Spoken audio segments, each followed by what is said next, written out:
അളിയാ കോളേജൊക്കെ കഴിഞ്ഞല്ലേ ഇനി എന്ത് പരിപാടി? നീ ഇങ്ങനെ മുടിയും ജീവിയിരുന്നോ? എല്ലാണോ UK, ജർമ്മനി, കാനഡ എന്നൊക്കെ പറഞ്ഞ് പോണ്. നമ്മളിതാ ഇവിടെ മുടിയും കോതി അതും നോക്കി ഇരിക്കുന്നു ഇവിടെ. ആരളിയാ പോണ ജർമ്മനിയിൽ? നമ്മളെ കൂടെ പിടിച്ച അവൻ പോടാ, മറ്റേ പാലുണ്ണി. പാലുണ്ണിയാ? ഓ, അവൻ ജർമ്മനി പോണ് സെറ്റാന്ന് പറഞ്ഞു. എത്തിയാന്തോ അറിഞ്ഞൂടാ, ഒരു വിവരമില്ല. എടാ അവനോട് നമുക്ക് കൂടെ ചോദിക്കാടാ ജർമ്മനി പോണ എങ്ങനെയാണെന്ന്. അളിയാ പാലുണ്ണിയല്ലേ പറഞ്ഞത്? ഇവൻ 100 ആയുസല്ലേ?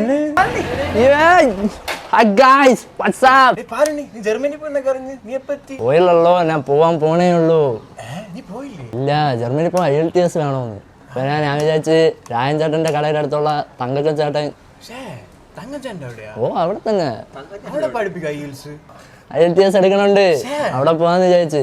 അപ്പം കൊച്ചിച്ചൻ മണ്ടയ്ക്ക് അടി എന്നിട്ട് പറഞ്ഞ് അവിടെയൊന്നും പോണ്ട, കൊച്ചിച്ചൻ ഒരു സ്ഥലം അറിയാം, അവിടെ പോയി പഠിക്കാം. അത് എനിക്ക് കറക്റ്റ് അറിയൂടാ. കൊച്ചിന് ലൊക്കേഷൻ അയച്ചു തരാന്ന് പറഞ്ഞു. പേരെന്തുവാ? ആഡ് ഓൺ എന്നാ. നമ്മളെ കൂടെ ഒന്ന് കൊണ്ടുപോളിയാ. നിന്നെയൊക്കെ ബുദ്ധിമുട്ടാണ്, ഞാനൊന്ന് നോക്കാം. അല്ലെ അതൊക്കെ പോട്ടളിയാ. അവിടെ പോയി ജർമ്മനി പോകാൻ പറ്റൂ? എടാ ജർമ്മനി മാത്രമല്ല, നിനക്ക് എവിടെ വേണേലും പോവാം. അവിടെ പഠിച്ച എല്ലാവരും ജർമ്മനി, കാനഡ, ഓസ്ട്രേലിയ അങ്ങനെ എല്ലായിടത്തും പോയിട്ടുണ്ട്. നമ്മള് നാളെ തൊട്ട് പറഞ്ഞേ നിന്റെ കൂടെ. നീയൊക്കെ വാ, നാളെ രാവിലെ എൻ്റെ കൂടെ കയറി ഇങ്ങനെ വന്നാൽ മതി, കൊണ്ടുപോവാം. അളിയാ നീ വിളിക്കണേ അളിയാ. വിളിക്കാം, ലൈവ് കിട്ടോ? ജർമ്മനി പോയിട്ട് ജർമ്മൻ ലൈവ് ഞാൻ നിനക്ക് മേടിച്ചു തരും. എന്നാ സെറ്റ്.